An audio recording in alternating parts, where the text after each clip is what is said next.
আসসালামু আলাইকুম এভরিওয়ান।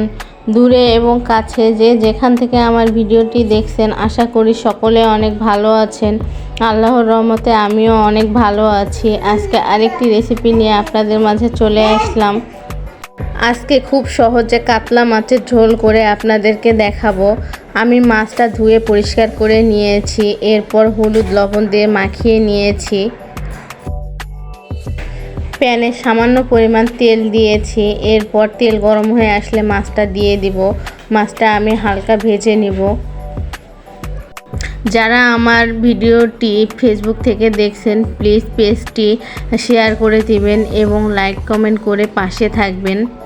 আর যারা ইউটিউব থেকে দেখছেন, ইউটিউব চ্যানেলটি সাবস্ক্রাইব করে দিবেন এবং পাশে থাকা বেল আইকনটি প্রেস করে রাখবেন।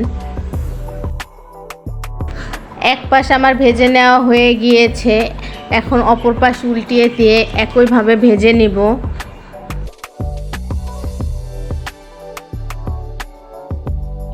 মাছটা আমার ভাজা হয়ে গিয়েছে, আমি এখন একটা একটা করে উঠিয়ে নেব।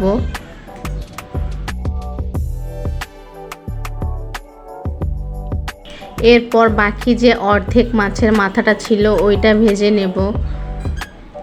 এক পাশ ভাজা হয়ে গিয়েছে, অপর পাশ উল্টিয়ে দিয়েছি, এরপর উঠিয়ে নেব। এরপর চুলায় একটা প্যান বসিয়ে পরিমাণ মতো তেল দিয়েছি। তেল গরম হয়ে আসলে দিয়ে দেব পেঁয়াজ কুচি।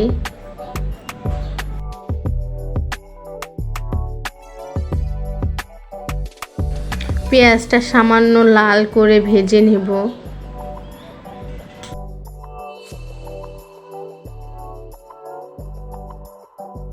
এরপর দিয়ে দেব আদা বাটা 1 টেবিল চামচ, রসুন বাটা 1 টেবিল চামচ দিয়ে ভালোভাবে মিশিয়ে নেব।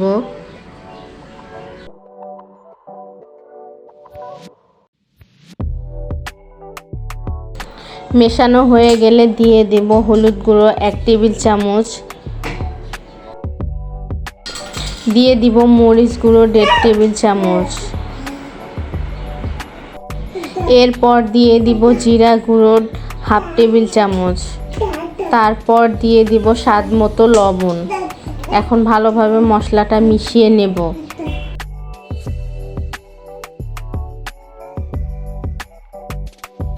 মেশানো হয়ে গেলে দিয়ে দিব সামান্য পরিমাণ পানি মশলাটা কষিয়ে নেওয়ার জন্য।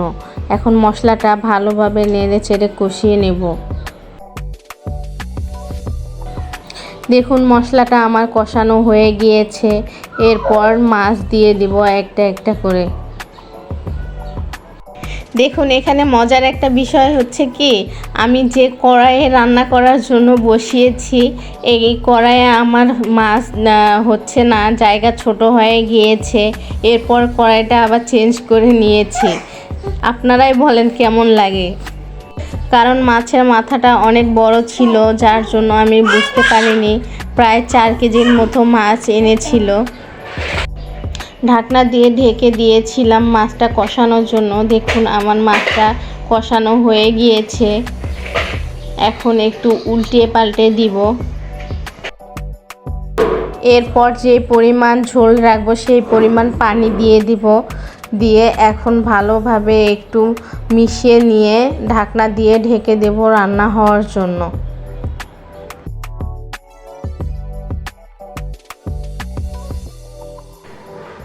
ঢাকনাটা খুলে একটু নেড়ে চেড়ে দিব।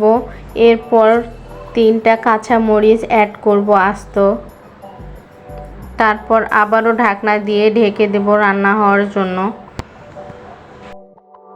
দেখুন রান্নাটা আমার হয়ে গিয়েছে। আমি এইরকম ঝোলটা একটু বেশি রাখবো।